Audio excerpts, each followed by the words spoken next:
In our headlines on this Monday, June 8th, here in South Korea, President Lee Jae-myung hosts a press briefing with members of the local as well as foreign media earlier this morning to mark his first anniversary at the top office. And SK Telecom is slated to set up an AI infrastructure for the global market in collaboration with Nvidia by signing onto the latter's cloud program. We tell you what this means.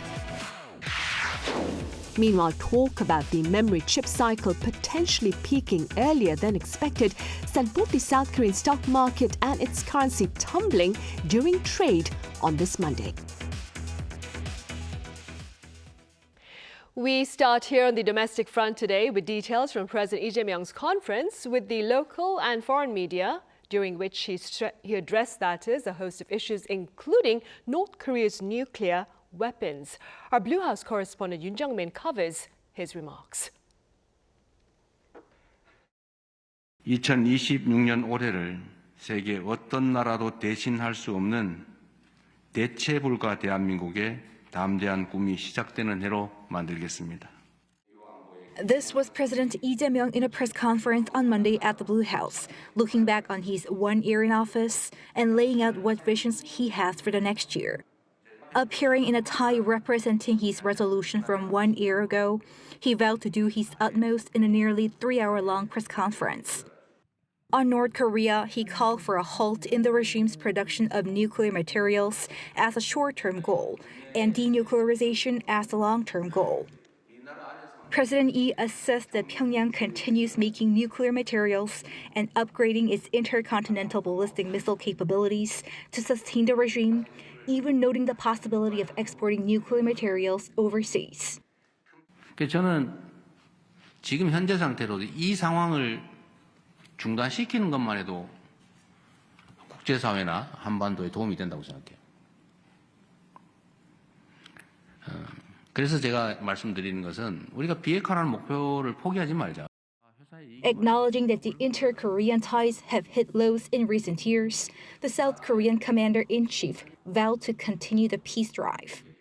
On excess tax revenue generated for a global AI boom, he vowed to use it to seek future growth engines, such as semiconductors, to boost growth. 그래서 초과세수는 저희 생각으로는 가장 중점적으로는 미래 세대를 위한 또 대한민국의 성장 잠재력을 키우는 방향에 투자를 해야 되겠다. On the issue of distributing corporate windfall profits, which triggered recent wage disputes at Samsung Electronics, the president noted the need for a cautious approach. 해외의 유력한 첨단 기업들이 국내 투자를 꺼리게 되겠죠. 한국에 가면 연금이익률이 높으면 그중에 일부를 떼어서 하라는 사회적 압력이 있어 라고 하게 되면 그런 부담 있는 나라에 투자하는 게 좀 망설여지지 않겠어요? On curbing real estate speculation, he hinted at readjusting related tax rules in July. The president has been stressing the need for actual outcomes for this next year, as year 2 is deemed crucial within a 5-year South Korean presidential term. Yoon Jung-min, Arirang News. And President Lee Jae-myung has tapped his current Minister for Small and Medium-Sized Enterprises as the next Prime Minister. If confirmed by the Parliament, Han Seong-sook looks to become the second woman to hold the post after former Prime Minister Han Seong-sook 20 years ago. Han Seong-sook is renowned for her prior leadership at the Korean internet giant Naver Corporation. Speaking to members of the media earlier on this Monday, she pledged to place priority on addressing livelihoods. Her nomination comes as Prime Minister Kim Min-seok steps down to seek leadership of the ruling Democratic Party. In other news, SK Group and Nvidia have announced an ambitious alliance for future AI infrastructure. Our Kim Do-yeon tells us what this means. A multi-year alliance between Nvidia and SK Group aims to build Asia's largest AI infrastructure. On Monday, Nvidia CEO Jensen Huang announced this agreement during his visit to SK hynix and added Korea is the ideal launchpad for physical AI. The age of physical AI has finally arrived, and no country is better prepared for robotics than Korea. Incredible wealth of AI researchers, of course, the local expertise and the leadership of heavy industries and manufacturing here in Korea. The combination of these two capabilities makes Korea the ideal country to take advantage of artificial intelligence's next wave called physical AI and robotics. At the center of this strategy is a four-pillar expansion to secure a global supply chain for tech partners like Microsoft. First, the alliance guarantees a stable memory supply aligned with Nvidia's roadmap. Second, they will co-develop next-generation memory for robotics. Third, they will deploy Nvidia software to accelerate chip simulations. Fourth, they will construct digital twin factories to automate manufacturing. Under this framework, SK Telecom will launch a gigawatt-class AI factory next year to become Asia's largest AI cloud provider. SK hynix will supply specialized memory for Nvidia's upcoming Vera Rubin supercomputers, Vera CPUs, Jetson Thor robotics, and RTX Spark PCs.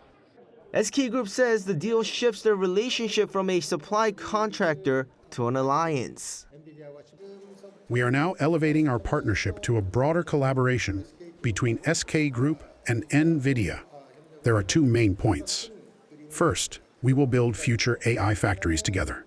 Second, we will share the joint R&D roadmaps we are developing with Nvidia. By synchronizing R&D roadmaps, SK Group integrates directly into Nvidia's expanding hardware ecosystem, cementing its position at the top of the Asian supply chain. Kim Do-young, Arirang News. And Nvidia CEO Jensen Huang's agenda in South Korea has been closely followed by members of the media and the general public alike as he engages with his business partners and people here in a rather unconventional but nonetheless charming manner. Our business correspondent Park Jun-han explains. Nvidia CEO Jensen Huang's trip to Korea is coming to a close, but during his visit, he has met with several AI industry leaders and taken part in a series of public-friendly events.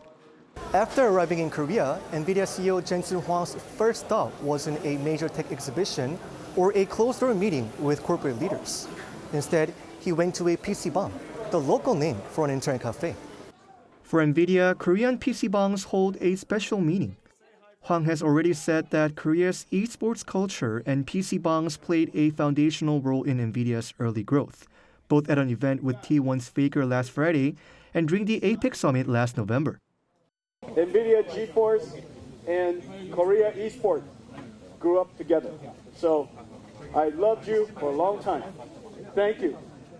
If his last visit was famous for fried chicken and beer, this trip was packed with an even wider array of grassroots marketing. On Friday evening, he enjoyed samgyeopsal, or Korean pork belly, and somek, a mix of soju and beer, with the heads of SK LG and Neighbor's founder. On Saturday, he filmed an episode for a popular Korean talk show, Quiz on the Block.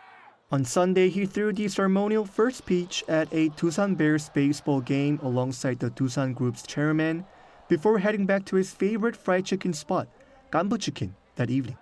But these moves were more than just friendly PR, with the Nvidia CEO also laying out concrete business commitments with Korean tech leaders.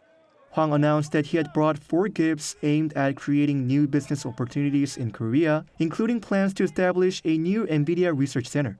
I brought 4 new businesses to Korea.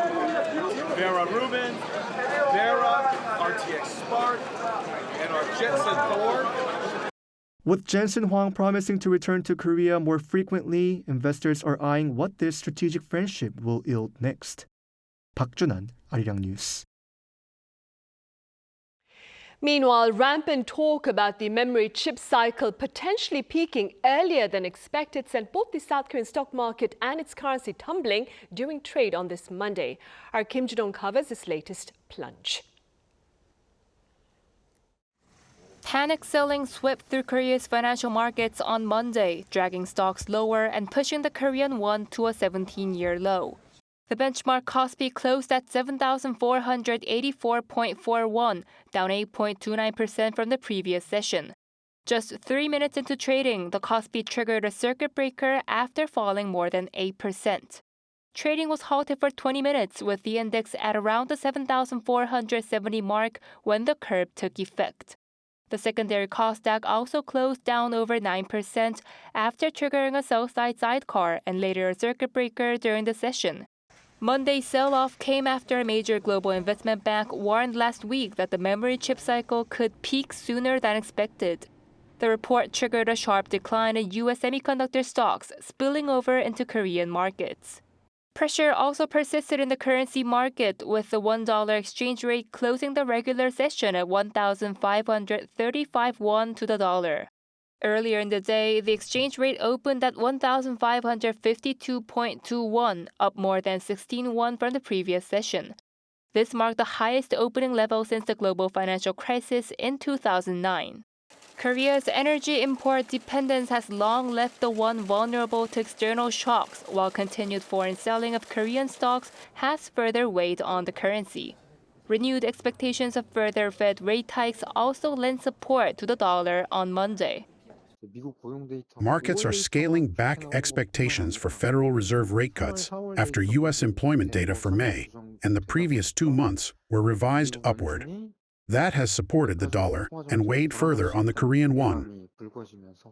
Also on Monday, the Bank of Korea and the Ministry of Finance and Economy warned they would not tolerate excessive volatility or disorderly market moves that stray from underlying fundamentals. They added that speculative trading appears to have amplified recent exchange rate swings. Kim Jun-ho, Arirang News.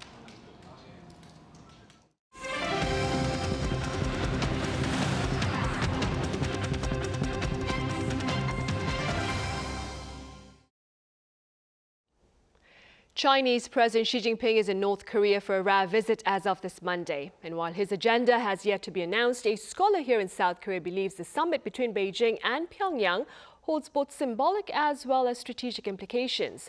Our foreign affairs correspondent Oh Soo-young reports. Chinese President Xi Jinping is making his first visit to North Korea in 7 years, triggering questions over both the timing and purpose of the trip. The Chinese leader arrived in Pyongyang Monday around noon, beginning his 2-day state visit.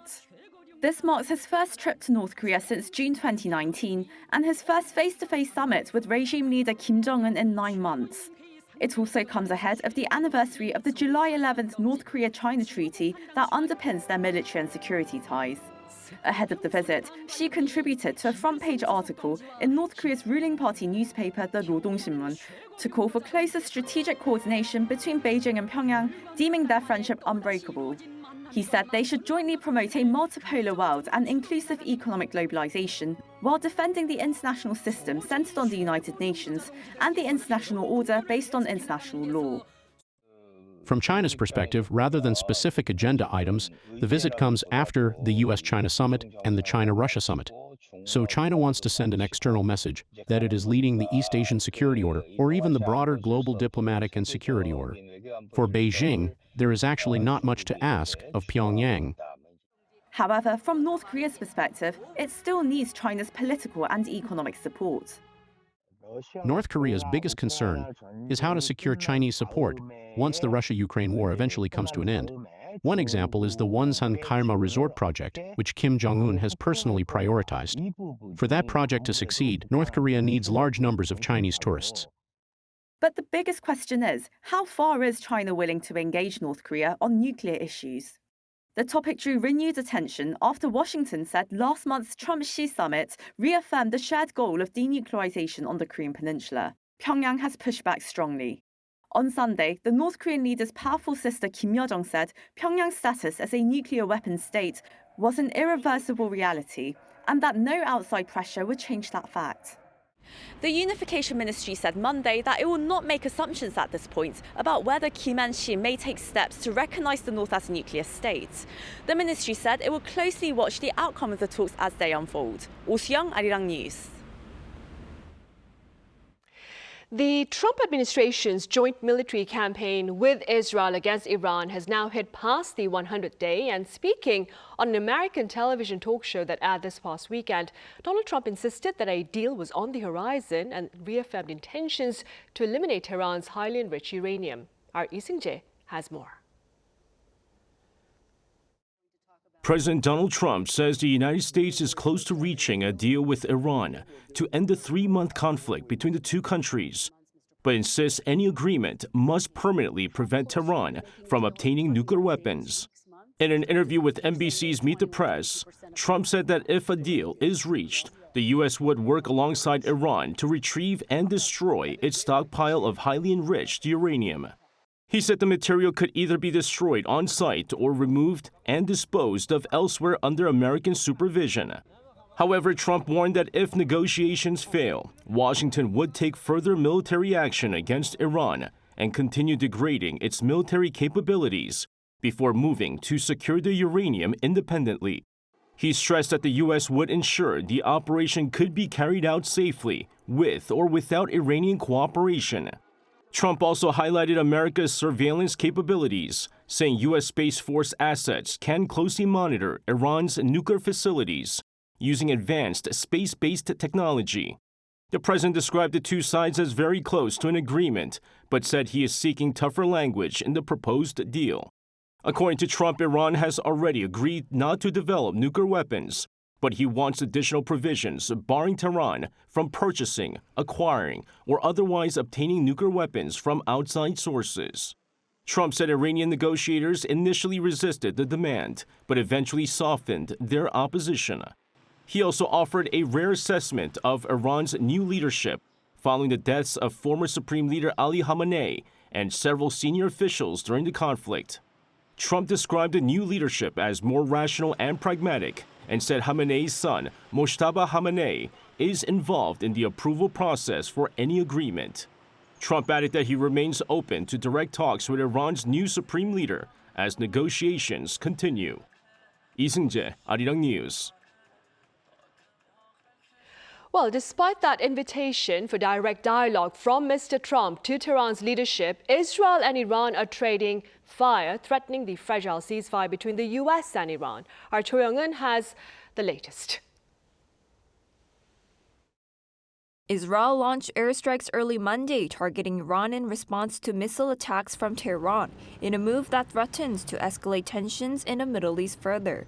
According to the Israel Defense Forces, the Air Force struck military targets belonging to the Iranian terror regime in western and central Iran. The strikes came despite U.S. President Donald Trump's urging restraint, telling Axios that he planned to speak with Israeli Prime Minister Benjamin Netanyahu and ask him not to retaliate, warning that such action could jeopardize efforts to secure a potential peace agreement. Trump also urged Iran to return to the negotiating table and said the recent missile strikes had not changed his desire to reach a diplomatic agreement. Earlier on Sunday, the Israel Defense Forces confirmed that Iran had fired a wave of missiles toward Israeli territory, adding that all had been intercepted and no injuries had been reported. Israel's Air Force also said it was continuously detecting and intercepting threats.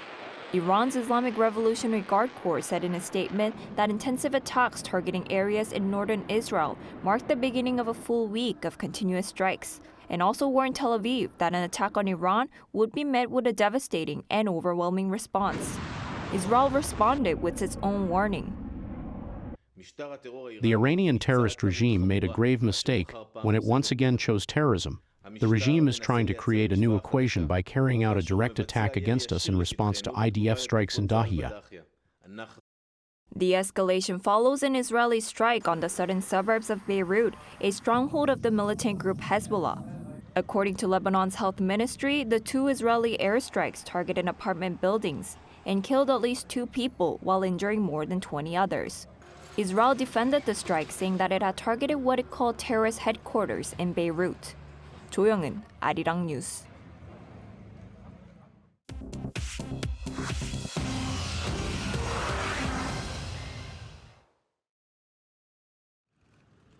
This is The World Now, bringing you everything you need to know from around the globe.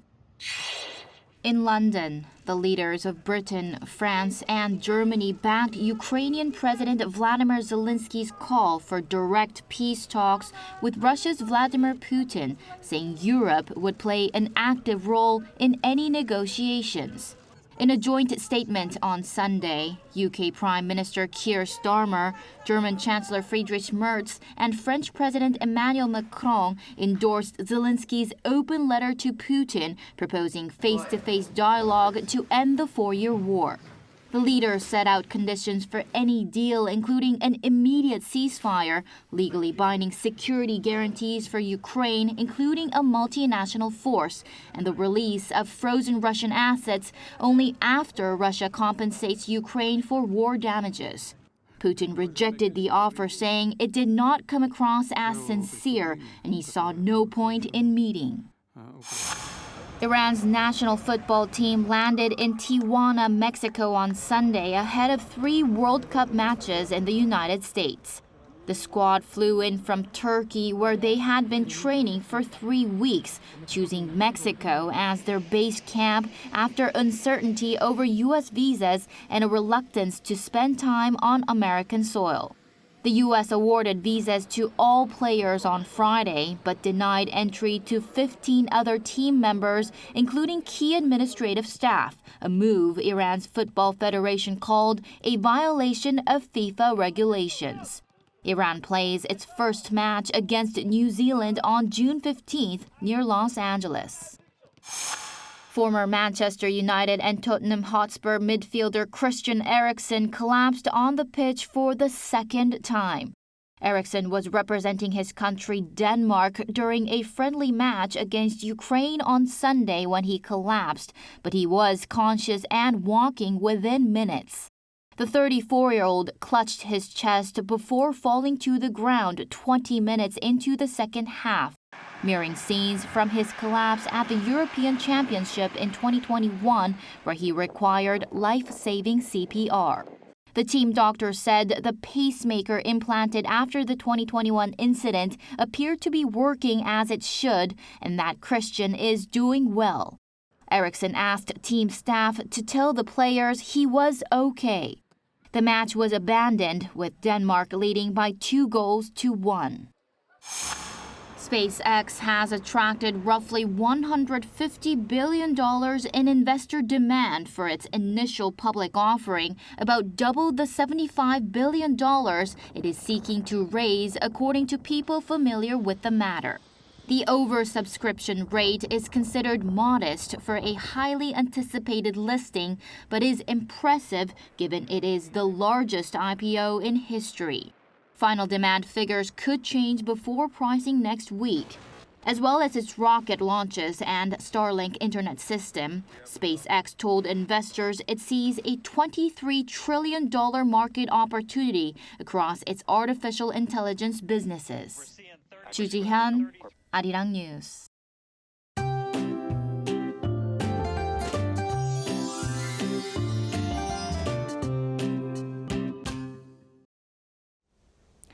Temperatures today were close to seasonal averages, bringing typical early summer conditions across the country. Rain that began this morning will continue through the evening, with showers expected across eastern parts of the country. Rainfall amounts are expected to be light, generally 5 to 10 millimeters across the southern inland and mountainous areas of Gangwon-do, northern Chungcheongbuk-do, and parts of the Gyeongsang-do provinces. Tomorrow, Seoul will start the day at 16 degrees Celsius, Chuncheon at 13 degrees, Gwangju at 15 degrees. Then by the afternoon, Seoul will get up to 28 degrees, Daegu at 30 degrees, Busan at 25 degrees. Looking ahead, showers are possible across Gyeonggi-do and Gangwon-do provinces on Wednesday, while inland and mountainous areas of Gangwon-do are expected to see another round of showers on Thursday. Now here's a look at the weather around the world.